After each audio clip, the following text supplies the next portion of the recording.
evening. We'll call the meeting to order. Please stand for the Pledge of Allegiance. Pledge allegiance to the flag of the United States of America, to the republic for which it stands, one nation, under God, indivisible, with liberty and justice for all. Please remain standing for our invocation. Today with us is Pastor Keith Pavia from Christ Church of Fountain Hills. Thank you, everyone, for having me here. Please go up to the podium and face this way so the camera will be able to see you. All right. Thank you so much for having me here. I'm honored. Let's pray. Dear God, I just come here today, and I thank you for the town leaders. I ask you to bless this meeting and keep it organized and keep it flowing with a passion that just wants this town to develop and grow and just honor you. I just thank you for this team. They're here because you placed them here. Just bless them, keep them just focused on what is right, what is good, and what is just. I thank you. Again, I ask you to bless this meeting and bless us in Jesus' name. Amen. Amen. Thank you, Pastor, for joining us tonight. Roll call, please, Bev. Mayor Kavanaugh. Here. Vice Mayor Magazine. Here. Councilmember DePorter. Here. Councilmember Yates. Present. Councilmember Brown. Here. Councilmember Toles. Here. And Councilmember Leger. Here.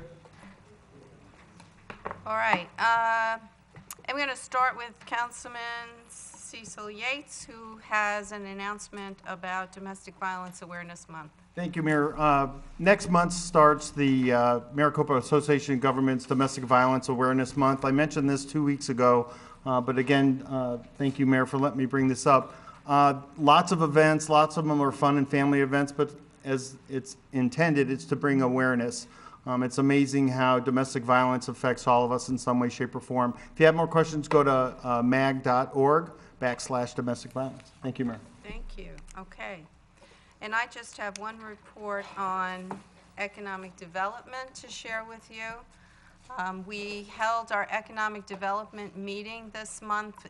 It's with the Maricopa Association of Governments. We held it at Grand Canyon University. It was so interesting, I thought you might like to know something about the university. It was founded 68 years ago by the Southern Baptist Church. At the time, GCU was known as Grand Canyon College, with its first campus located in an abandoned armory building in Prescott, Arizona.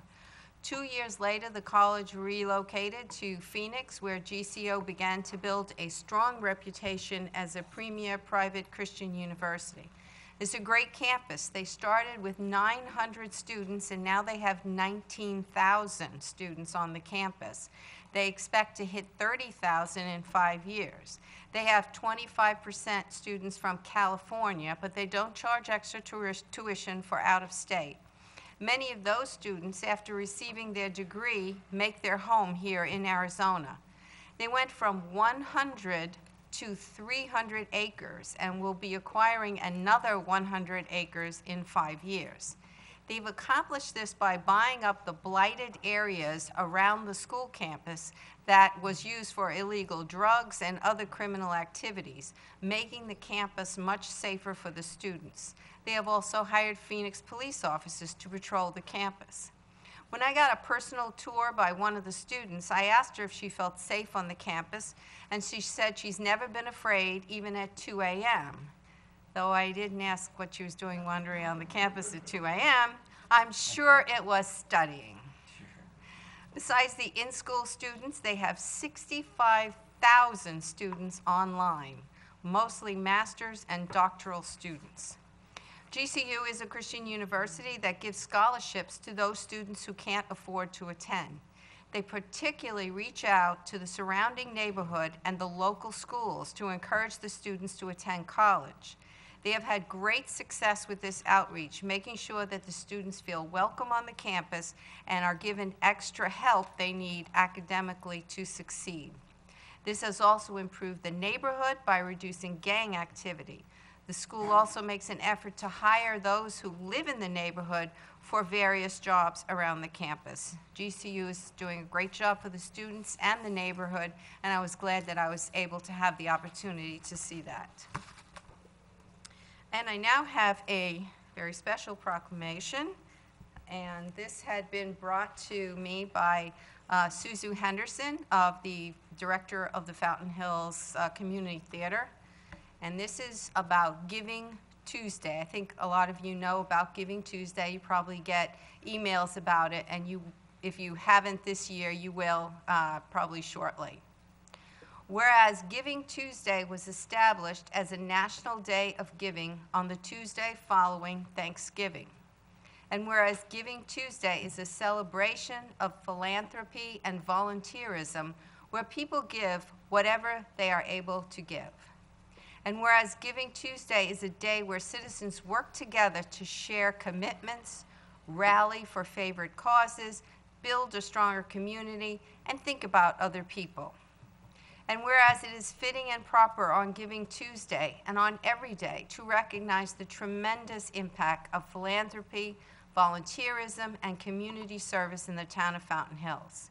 Whereas Giving Tuesday is an opportunity to encourage citizens to serve others through the holiday season and during other times of the year. Now, therefore, I, Linda M. Cavanaugh, Mayor of the town of Fountain Hills, Arizona, do hereby proclaim November 28, 2017 as Giving Tuesday in the town of Fountain Hills and encourage all citizens to join together to give back to the community in any way that is personally meaningful. And I want to thank Suzu for bringing this to us. It's a great proclamation. It's a great thing, Giving Tuesday. And we have this for you. If you will come up with Sandy McGee, who is the president of the board at the theater.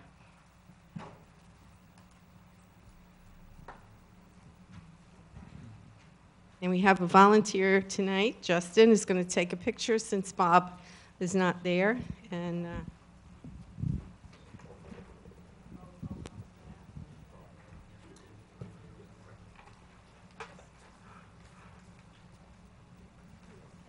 would you like to say something? Sure. Just so that you all understand, and there'll be some follow-up to this, our goal at Fountain Hills Theater is to encourage all the nonprofits in the community to jump on board with this and make Giving Tuesday a community-wide event so that we can kind of add on to the momentum that we had last year with our organization and the community garden. And we had such a wonderful outpouring of community support and community collaboration, and we would like to take the opportunity to see that happen again this year and make Fountain Hills a giving community. So you'll have the opportunity to donate to whatever charity, whatever organization you see fit, and there'll be more information to follow. Thank you all. Thank you. Thank you very much. Thank you, Sandy.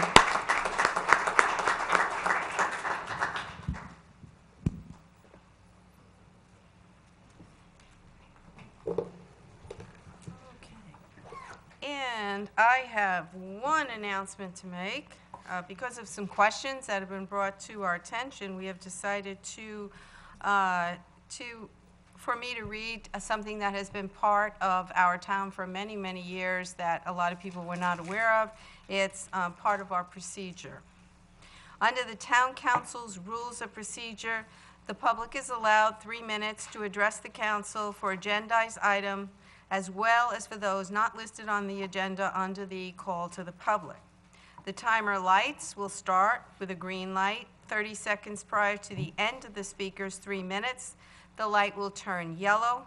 The red light means your time has ended. It's my responsibility as mayor, under these same rules, to conduct an orderly business meeting, and unauthorized remarks or demonstrations from the audience, such as applause, stamping of feet, whistles, boos, or yells, shall not be permitted. Personal attacks on council members, board members, commission members, town staff, or members of the public are not allowed. I ask that speakers please be respectful when making comments and that speakers' statements not be repetitive. If you do not comply with the rules, you will be asked to leave. This has been in place since way before I became mayor. This has been followed by all the mayors since the beginning. So we just felt that since a lot of people weren't aware of it and we had some questions, that it would clarify that for you. And thank you. Now we have call to the public. Speaker cards. Do we have Mayor, any? we have 3 cards. Okay. Jean Michaelajczyk, followed by Mike Archambault, and then Pam Agaloo. Good evening, Gene McElisic, Fountain Hills. In a short time, or in a short while, we will be at the end of this general town council session. According to the published agenda, you, the members of this council, will then retire out of public view to executive session.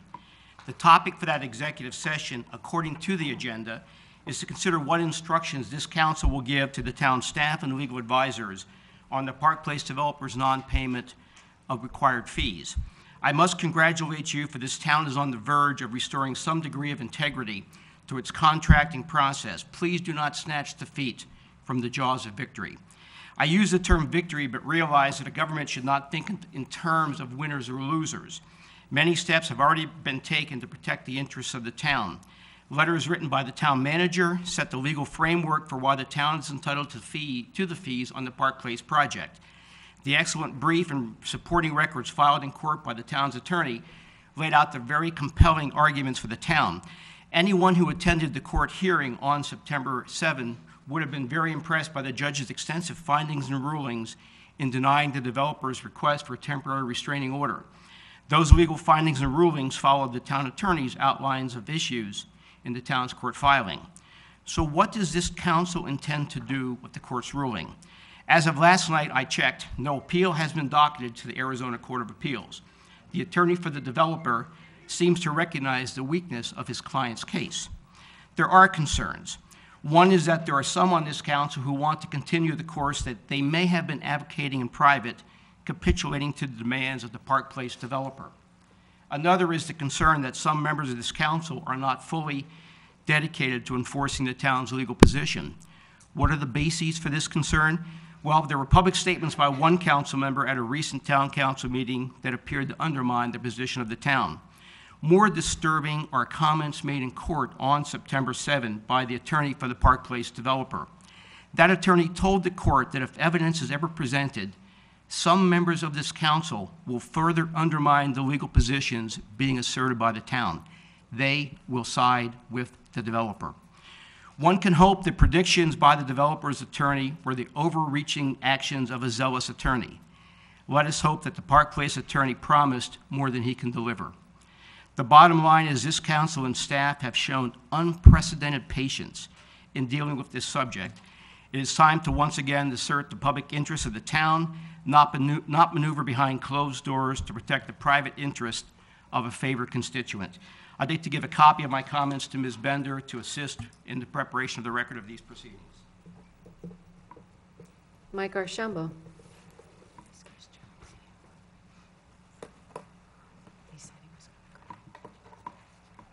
Thank you, Mayor and Vice Mayor and council members. My name is Mike Archambault, been a resident for over 40 years. In a short while, as you heard, you're going to be retiring to discuss actions to take in the recent Park Place litigation. Permit me, if you will, to share some thoughts with you that you might take to those deliberations.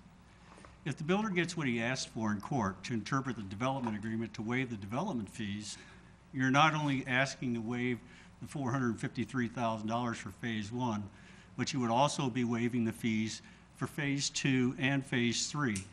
The total he wants waived by this body is estimated to be just shy of $660,000.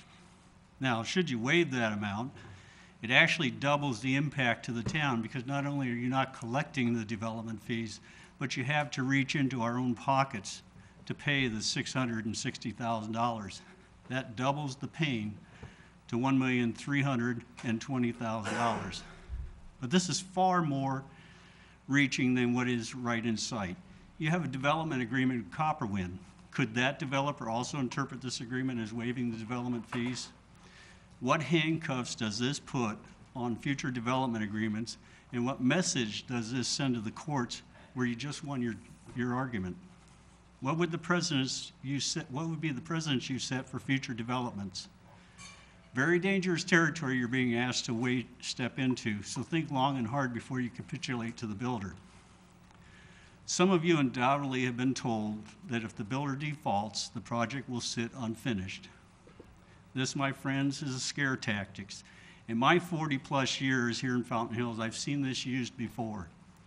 First off, the project may sit idle for a short while vested parties figure out how to handle the default.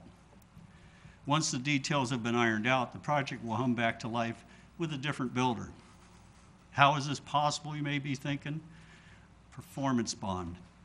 Any project of this magnitude is sure to require a performance bond paid for by the builder, and it usually carries a 10% overage. It may not be in this case, but the bond is in place to assure the construction lender and the owner that should a default occur, the money is there to hire a new contractor to finish the job.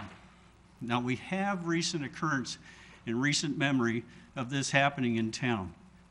Peak Fitness contractor went into default for poor workmanship. The bonding company was notified and they stepped in to complete the project. I was on the council at the time. Wall and I discussed it. There wasn't anything we could do about it, but we were worried about the project sitting there unfinished. I have seen this scare tactic used time and time again, and it works sometimes. But don't be fooled by this and don't Sorry, let your it time is up. influence- Time is up. Oh, I'm sorry, thank you. Thank you. Pam Agaloo.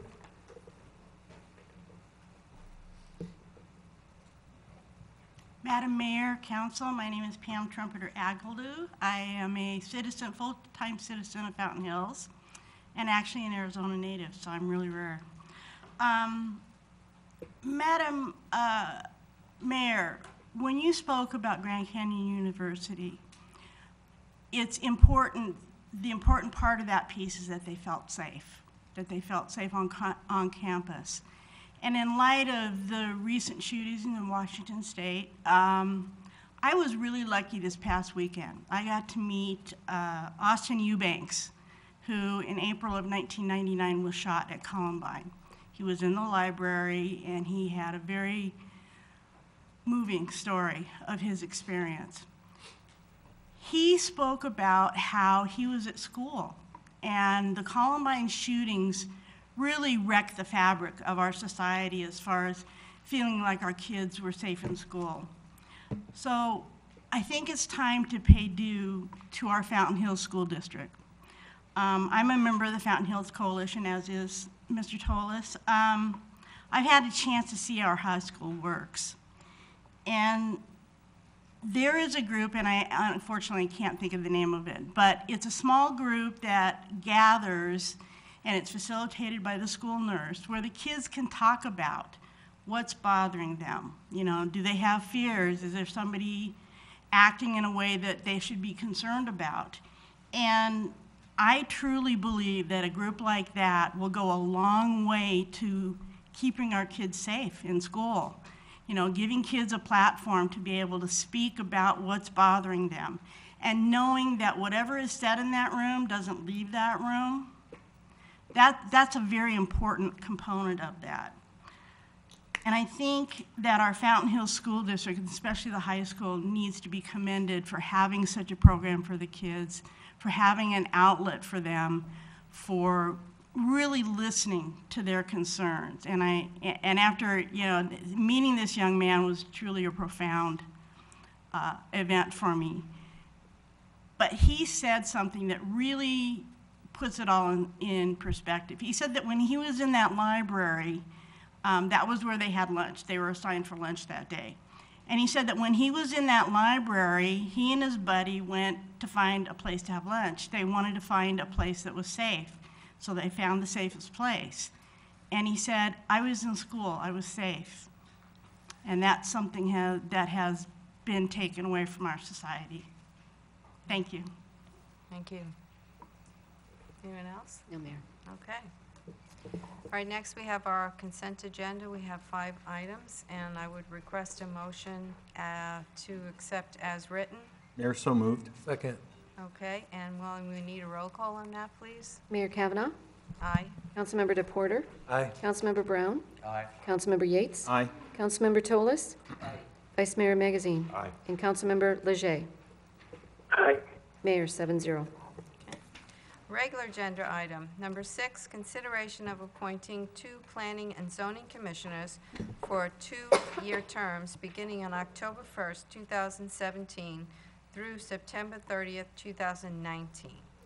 I move to appoint Susan Dempster and Chris Jones to serve on the Planning and Zoning Commission, each to serve 2-year term beginning on October 1st, 2017 and ending September 30th, 2019. Can I get a second? Second. Okay. Any speaker cards on this? No, Mayor. Any council discussion? I'd just like to mention that Susan is re-upping. She's been on our planning and zoning, and thank you very much for giving your time, and then once again saying that you would be with us again to, planning and zoning puts in an awful lot of time since they have lots of plans that they have to review. They work very hard for us, so thank you. Is Chris Jones? Chris Jones? Yeah. There you are. Chris Jones is new to planning and zoning. He's one of our new members. Welcome, Chris. And thank you so much for donating your time to the town. Susan's been on for a long time, so you've got some other people that are on who can help you out and mentor to get your feet wet. But thank you again, because I know that this takes a lot out from your private time, so we do appreciate it. And so then, all in favor? Aye. Any opposed? Aye. Mayor, Congratulations to both of you, and thank you once again.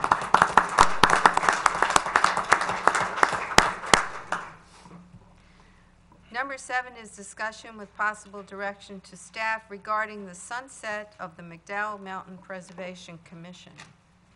Grady, did you want to start us off? Yes, just to provide some background on this matter. Council will recall about 3 years ago, there was an effort on the part of the council to simplify and consolidate a number of our boards and commissions. At the time, it was anticipated that the McDowell Mountain Preservation Commission would be consolidated with the Community Services Advisory Board at such point that when the Adero Canyon Trailhead was completed. As you're aware, we're in the process of going through that project right now, and we likely will have that project completed next year. The staff is recommending that this particular commission sunset to be consistent with what the previous actions were of the council, which is at the time that this would be completed, which would be sometime next year. So it would be January of 2019. I would like to just make a few comments as it relates to having attended numerous McDowell Mountain Preservation Commission meetings and working with the individuals on that commission. This is a very active commission. They do a lot of work not only in the meetings but outside their meetings. A number of the members are involved in actually working with a group that actually builds and maintains our trail system here in town. They do a lot of outreach. If you ever attend the fairs, they have their brochures promoting the our trail system and the whole McDowell Mountain Preserve. And so these are really hardworking people, and they've really have contributed to our community. Again, this is a policy decision of the council, and I know that the commission has expressed some interest in possibly going beyond what is recommended here tonight. Okay, thank you. I'd like to ask Bill Myers to come up.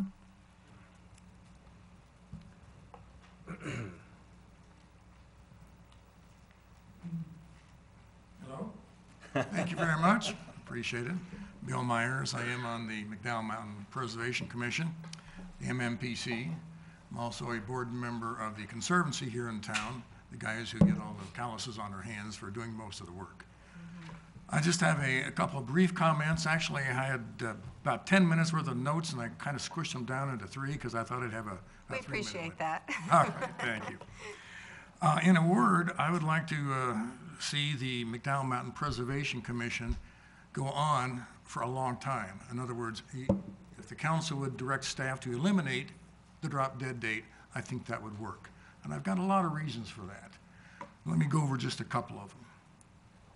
As you may know, we have 23 objectives. We, the MMPC, has 23 objectives for 2017. Only a couple of them have to do with building the trailhead. A very important part of it, no doubt about it. I hope that thing gets done and done by a year from today. The other 20 are other kinds of items, and I'm not going to go into detail, just list a couple of them. But this shows that there's a lot more things to do that just don't build a trailhead. 911, we're investigating what kind of coverage we have up there and hopefully improve the coverage. We have a safe preserve now. It's a real positive we've been told we had the safest preserve in the state, so that's a real positive. We're working with the fire department to do that kind of thing. I won't go into detail on that, but 911, new map updates, firewising. Heaven forbid we have a big fire, what is that called? The big fire that Scottsdale had, 22,000 acres about 20 years ago. Our town's about 14,000 acres. Many other items. We've had items for the last 4 or 5 years. We'll probably, if we survive, we'll have other items in the next number of years. So I think there's a need for the continuation, well beyond building the trailhead, for this body to exist and keep working. We have contacts with Scottsdale Preserve, their commission and their MMPC, the park north of us, Phoenix. Not too long ago, we got together with all the people, all the entities in the valley that had trails and tried to consolidate the trail rating system. What that meant is if it's an easy trail here, it ought to be an easy trail there. Some people got in trouble by not having consistent things. So we have a lot of contacts. In the past, I understand that the town went from 110 employees at one time to 52. Everybody, all of them were having 2 or 3 hats to wear, so I certainly understand that. If the main reason for consolidation or elimination is staff time, we can sure talk about that, and we have some possible solutions for that. It is, thank you very much, Mr. Miller, for talking about that. We do have 7 guys or 7 folks out there that get a lot of stuff done. I'm really proud of them. We've got a lot of things to do. Many other entities here in the valley have their own MMPC and their own conservancies and other kinds of groups. But I feel that we really do a lot of good for the town, and it's beneficial for the town. So, in a word, I would like to see that the staff be directed to eliminate the drop dead date. I've got just one other comment for you. I want to say thank you very much, council. You guys voted 7-0 some time ago to build a trailhead. I think when that thing gets done, that trailhead and the preserve is going to be an economic boon for this town, and it's going to be positive in many ways. That preserve is going to be as good for Fountain Hills as the Scottsdale Preserve is for Scottsdale. That's it. Thank you very much. I hope you consider what I'm talking about. Thank you, Any Bill. questions? No, except to comment that you and your group have been great stewards of the preserve. And if most of us have gone up to see it and have walked some of the trails with you and looked at what you've done. And we didn't get lost because of the signage that you put on all the trails. But just the way it's been designed, it is such a, it makes you feel like you are nowhere in any city, anywhere, the way the trails have been made. You just feel like you're out there in just this beautiful, beautiful wilderness. And it's just such a wonderful place. And I know you've all done the trails yourself, the Trailblazers. It's just incredible what you've done. I can't think of any other group that is worthy of taking care of our preserve. Well, thank you very much. And again, give a lot of credit to the Conservancy. There are a lot of folks Absolutely, that work hard. yes. Mhm. All right, thank you. Okay, is there any questions for Bill before he leaves the podium? When's our trailhead done? It's a tough Go, buddy. question. Hurry up. Bill would like to say tomorrow, right? That's right. All Thank right. you very much. Thank you. We do have one speaker card. Okay, who do we have? Walter Maywald.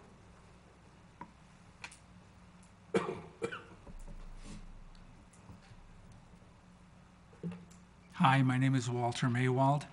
I'm a resident of Fountain Hills, and I'm here because I believe that it will be in the best interest of the town to keep the MMPC as an open-ended entity rather than closing it off at the end of 2018. The Conservancy and the MMPC work together to protect and maintain the preserve for all of Fountain Hills to enjoy. The key word here is preserve. We need to preserve the preserve now and in the future for all of our residents. Thank you. All right, thank you. Anyone else? Okay, comments from council. Councilman Magazine, Vice Mayor Magazine. Thank you. Thank you. Just a couple of questions. Staff report indicates that the council unanimously approved consolidation in 2014. I wasn't here, and I find myself wondering what the impetus was for that, as to why that was done, number one. Secondly, we met with the Community Services Advisory Commission not too long ago, and while they do a terrific job, I commented that they didn't seem to have a specific agenda. They sort of take on projects as they come along, which is fine. But what I'm hearing here is that this commission has a very specific, McDowell Mountain Preservation Commission has a specific agenda. And I just find myself wondering how the two would mesh, and whether or not there'd be some inconsistency or competition or whatever for what the priorities are. Okay. Grady, could you answer his first question, Sure. please? Yes, so essentially what was going on was, as Bill indicated, that there was considered a number of issues at the time that they were consolidating. One was that felt that there was some duplication of effort. Also, the amount of staff time that would be attending meetings and doing agendas and all that. Unlike some of the other boards and commissions, this is like I mentioned earlier, this is a very active one. It has a very clear mission. I know that there were some council members that actually were on the dais, that might be able to chime in, but that was my understanding of looking at the history. I was actually not in my position here, but actually on staff at the time, and I do remember at the staff level the discussions that Mr. Buchanan had with the department heads at the time. So the idea was by consolidating and having fewer boards and commissions, it was going to save staff effort and time. But again, I think that staff could go either way on this because this is a very good and very active board and has a very specific scope and mission. Okay, thank you. Councilman Yates? Yeah, you hit it on the head.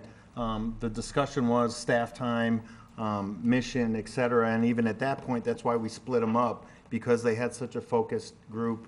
I would move to remove the sunset of this, just for all the reasons that we mentioned. Is that a motion? Yes, ma'am, that's a motion. Do I have a second? I second it. Okay. Councilman Brown? I would like to revise that motion just a little. Okay. I'd like to move that we go ahead and leave the sunset in place, but at the same time, I would like to, I believe we were set up for the MMPC to have a joint meeting with them. If we're not, We're usually, Bev, do you have that We had it. scheduled yet? No. Yeah, we try to do that with each of our boards and commissions. There's not one scheduled yet for this year. okay, then at a minimum, opposed to stopping the sunset and not having vetted with the staff, which I'm sure that the staff will agree with us that they are very low maintenance and they don't require very much help. But I think we should give the staff a work study session to get their input. Okay? Okay, that's amendment to the motion. Do I have a second on the amendment? Madam Mayor, if I may, to clarify, Dennis, so you're saying let's table it until we have a work session? Yeah, that would be fine too, however you would like to say that. We could table this. If until- you'll rescind, I'll make a new one to. Absolutely. I'll I rescind. move to table this motion until we have a work session with staff to get some more input. If I may, Mayor, the schedule's pretty tight between now and the end of the year, and they're supposed to sunset at the end of the year. So what I would suggest is possibly, they're right now currently supposed to go away at the end of this year. Oh, I thought they were And- supposed to go away when the trailhead was completed. It was, the way it's written is at the earliest, but it definitely has a drop dead date of December of 2017. So I think it might be good if you just want to do the 1 year or whatever you want to do. Well, Grady, did you have any discussion already with the staff on this? We What's did. the feedback Rachel, do you on want to that? come up and just talk a little bit about the staff requirements for this? Sure. Everything that has been discussed is really consistent with the staff's opinion. We work really well with the MMPC. They are a very active bunch. They have a lot of interest in our community. They are very, very dug in to a very detailed level. They are a very hands-on group.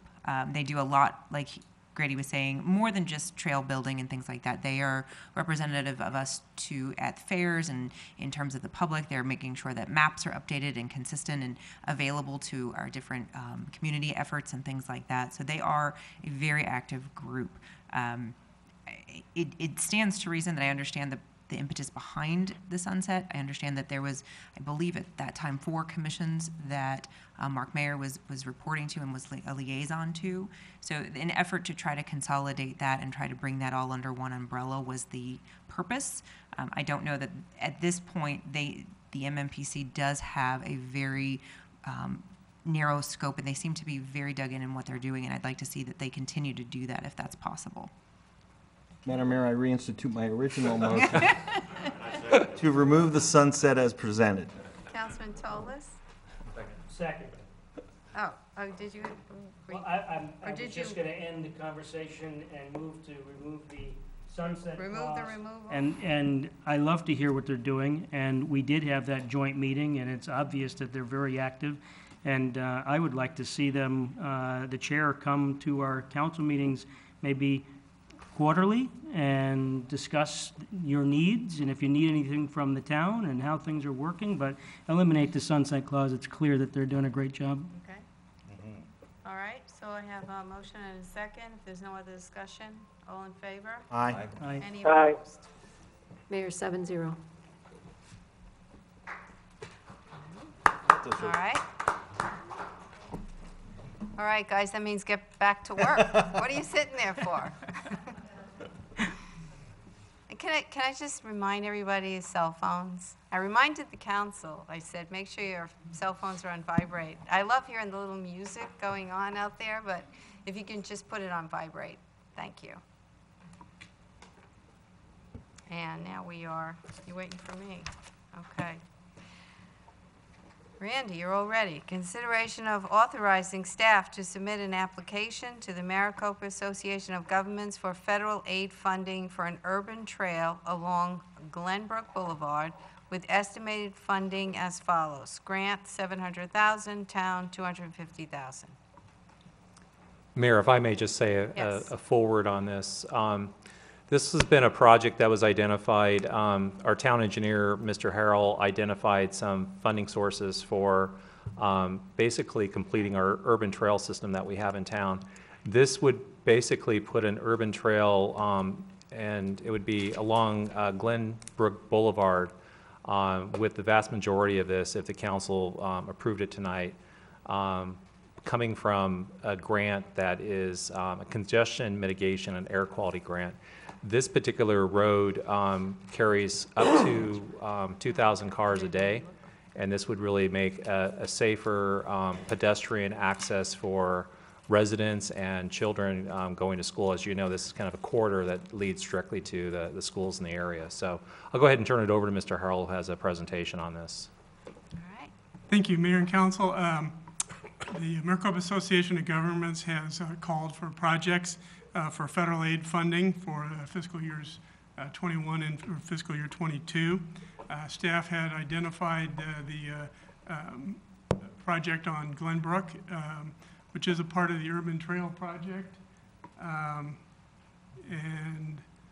I have to confess, I don't know how to get it from this screen to that screen, Bev, so.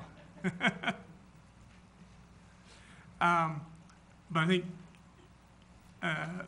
this would complete the McDowell Mountain Urban Trail route in that plan.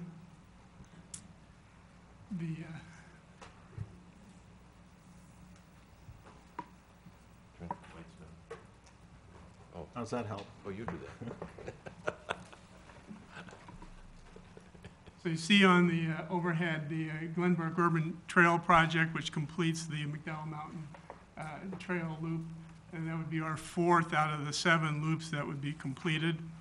The Glenbrook doesn't carry a lot of traffic, and we can narrow the roadway to construct this urban trail. I think this trail will significantly provide additional safety by having a pedestrian walkway off of the existing roadway. And this trail provides access to parks, including the Golden Eagle Park, to schools like the high school, the middle school, and the charter school, to commercial areas. There are 7 different churches in the area that it provides access to. I currently have letters of support from both the school district and from the Neighborhood Property Owners Association. The Neighborhood Property Owners Association has jurisdiction over the properties fronting on the south side of Glenbrook. Randy, well, we call it a trail, as some people might not understand exactly what it is that we're doing. Could you explain it? Yes, Mayor. Let me go to the next slide. What we're looking at is a off-street concrete walkway.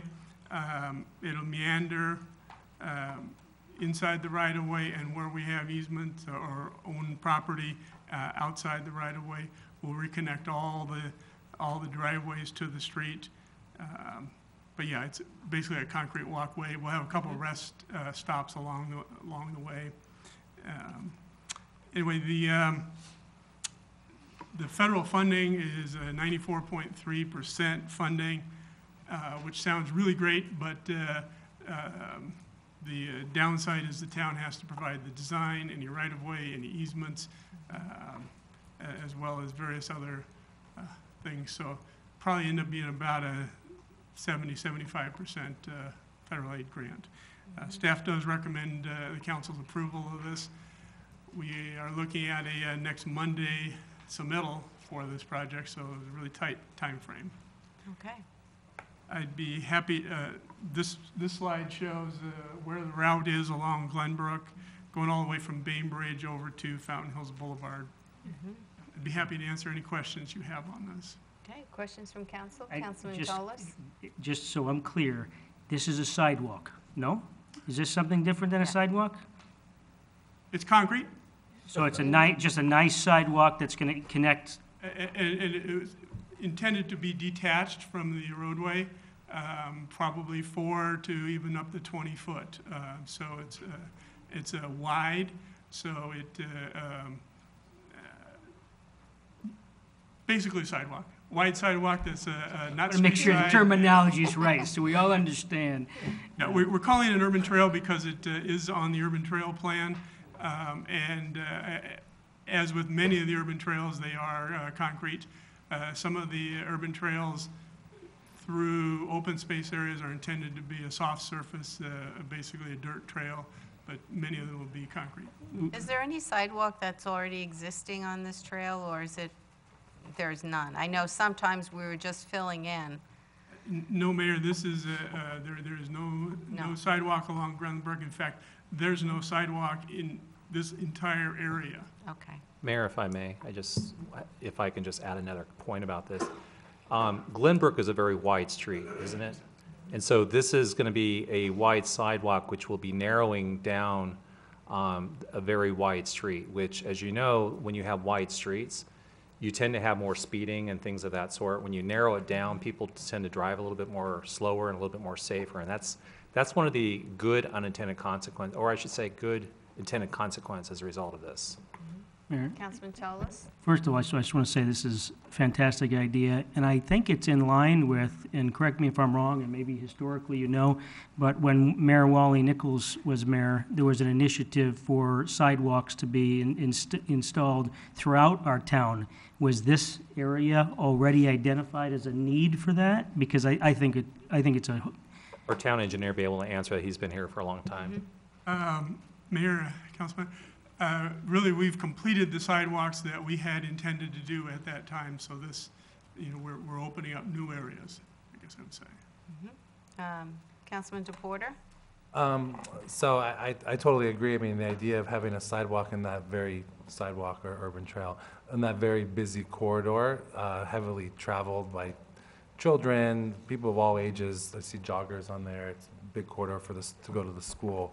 And I do think it will help with traffic mitigation as well. There's a random stop sign along that thing to help break it up on one of the hills, because it's very hilly as well, so. And anytime you can get someone to pay 70 to 75% of the bill of something you want, I mean, how can you turn your back on that? So I'd make a motion unless there's more discussion. You can make a motion. Sure. I'd motion to, so as written. Do you want me to read it? Can you read it? I can.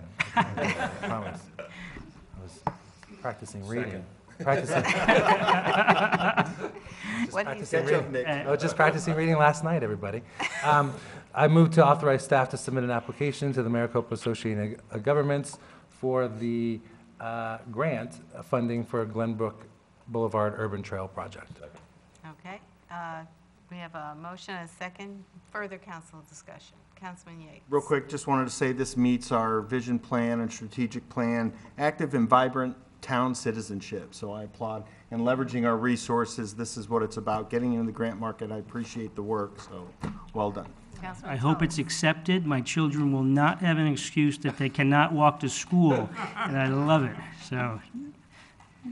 Okay, we got perfect weather, we got people out there walking, we got kids riding their bikes to school. It's almost impossible to say no to something like this, and the fact that someone else is paying for most of it. So, all in favor? Aye. Any opposed? Mayor 7-0. Thank you, Randy. We can always count on you to know what happened way back then. Okay, the next is council direction to the town manager, which we have none, and then we have some reports coming up, and I have one, and I'm going to call on some council people to help me out with that. First, I just wanted to report that we had our quarterly East Valley Mayor's Luncheon, which includes 7 mayors, the Salt River President, Delbert Ray, and Fort McDowell President, Bernadine Burnett. Once again, a very productive meeting talking about issues that affect all of us here in the East Valley. I attended the opening event for our Leadership Academy along with Councilman Yates, Councilman DePorter, Councilman Tolis, and Councilman Magazine, and our town manager, Grady Miller. On behalf of all of us, congratulations to those Fountain Hills residents who are going to take the time to learn about the workings of their town. Comments? Gentlemen who were there? Comments?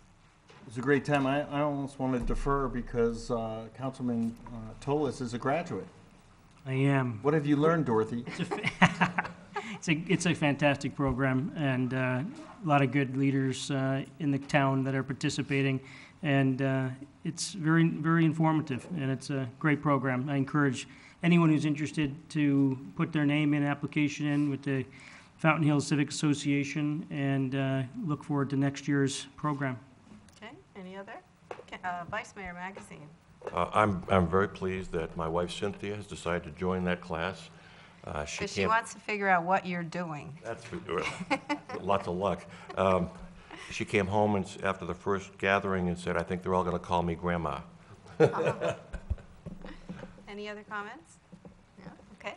My Mayor's Youth Council, which this year has 24 students, had a gathering. Councilman Yates, Councilman DePorter, and Town Manager Grady Miller, and myself talked about the workings of the town at the council and management level. The students were able to ask us lots of questions. It's a great group of students, and we're looking forward to a wonderful year. Comments? Yeah, I'm sorry, one other comment about this Sure, go ahead. academy. In the presentation, I don't know her name, but went through each of the people who were in last year's class, and I was incredibly impressed by the fact that every single one of them has joined various organizations and is very active in these organizations, which means that this is doing exactly what we wanted it to do, to get some younger people involved, to have them get deeply involved with organizations and so on. And they couldn't have been more enthusiastic. I think it was fabulous. Mm-hmm. Yeah. So, about the Mayor's Youth Council? Madam Mayor? Councilman Yates? Very neat meeting. The folks were very engaged. Once we got them talking, they wouldn't stop. They had questions about taxation, about the price of gas, who fixes this, understanding the government. It's exciting to hear feedback, and the youth was saying, yeah, we want Park Place done, and we want a few more like it. Bring some more retail, bring some stuff, and they give Dutch Brothers and H&M are on our list, and we shared that with Scott. but that was very engaging. I was most appreciative. Yeah, thanks, Porter? Mayor. Just a super enthusiastic group. There was, the conference room was filled. I would say there was close to 25, 30 students there, even seniors who, you would think they would, unless they're being forced by court or parents to be there, I don't know why they would come there. So they expressed a lot of interest. They asked a lot of great questions. And it was nice to see so many of them involved. Grady, did you have anything to add? Just ditto to what has already been said, but really engaged group of kids that really are young adults, and they're going to be really successful leaders, in the future. They're all really very well engaged and asked very intelligent questions and made me feel old. We're very proud of our kids, our students. So we're looking forward to a great year. We've got lots of activities planned, trips planned. So I'm looking forward to it. And Heather Ware is also the coordinator of that group, and she does a great job. Let's see, before I adjourn the meeting, I want to remind the public that the council will convene an executive session following the adjournment of the regular session. So with that, can I get a motion to adjourn? So moved. Second? Okay, all in favor? Aye. Aye. We are adjourned.